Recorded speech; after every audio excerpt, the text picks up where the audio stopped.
Lors d'un culte du dimanche dans ma communauté Impact Centre Chrétien, l'apôtre Yvan, il prêchait. Il a dit, parfois on prie, on demande certaines choses à Dieu, mais on ne les reçoit. Pourquoi? Parce que on prie, mais on ne prie pas correctement en fonction du sujet de prière. On ne prie pas correctement en fonction de ce que nous vivons. Il a dit, parfois tu prends autorité sur quelque chose, sur une voix, sur une pensée, mais tu as l'impression que la pensée ne part pas, elle revient. Tout simplement parce que quand tu dis, arrière de moi, tu n'es pas en train de dire la pensée sort de ma vie. Tu es en train de dire à cette pensée, place-toi derrière moi. Et il disait, parfois tu as vécu des choses, tu as honte de ce que tu as vécu et tu ne l'as jamais raconté, tu ne l'as jamais dit à qui que ce soit. Et tu restes avec, tu vis avec, ça te dérange. Mais au lieu de véritablement prendre autorité là-dessus, tu te lèves et tu dis, arrête de moi, place-toi derrière moi.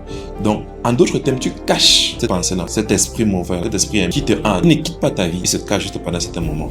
Et puis après, il revient, il refait surface. Et puis, il me rappelle durant ce culte, pendant que le pasteur prêchait, pendant que l'apôtre prêchait, directement, j'ai eu comme un flash qui me disait, ah, cette pensée-ci, elles ont commencé quelque part. Il y a forcément quelque chose que tu as vécu auparavant, pour laquelle tu n'as jamais véritablement pris le temps de tester. Tu vis avec, tu caches, tu as peut-être honte de la situation. Et c'est pour ça qu'aujourd'hui, cet esprit-là a l'autorité de venir te hanter, de venir t'oppresser. Et puis, je suis resté durant ce culte. J'étais en train de véritablement essayer de comprendre et de demander au Saint-Esprit, mais Saint-Esprit, qu'est-ce que c'est véritablement pensé? Qu'est-ce qui s'est passé? Pourquoi est-ce que j'ai cette pensée-là qui me hante? Et tout à coup, j'ai eu comme un rappel mémoire d'un épisode que j'ai vécu. Un soir, à l'internat, à un moment donné, avec un camarade de classe, de ma classe, on s'est embrassé.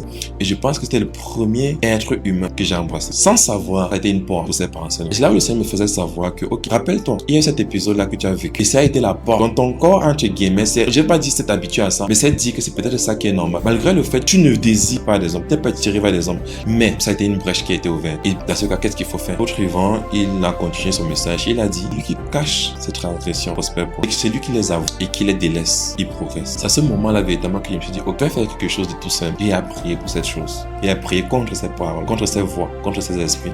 Et je ne vois pas un changement, je ne vois pas une différence. Je vais donc décider d'en parler à des personnes. Dans ma communauté Impact Centre Chrétien, les jeudis, on a des familles d'impact. Donc je me suis dit, ok, le jeudi à la famille d'impact, je vais en parler. J'avoue que ce jeudi-là, c'était pas facile. Très souvent, on prend la parole, on donne la parole à tout un chacun. Et quand on est arrivé chez moi, il fallait prendre la parole, il fallait en parler devant plusieurs personnes. Je me suis levé, j'ai commencé à respirer et je me suis dit, ok, je vais en parler. Donc j'ai pris le temps et j'ai véritablement raconté ce que j'ai vécu et comment est-ce que j'ai été oppressé par ces pensées.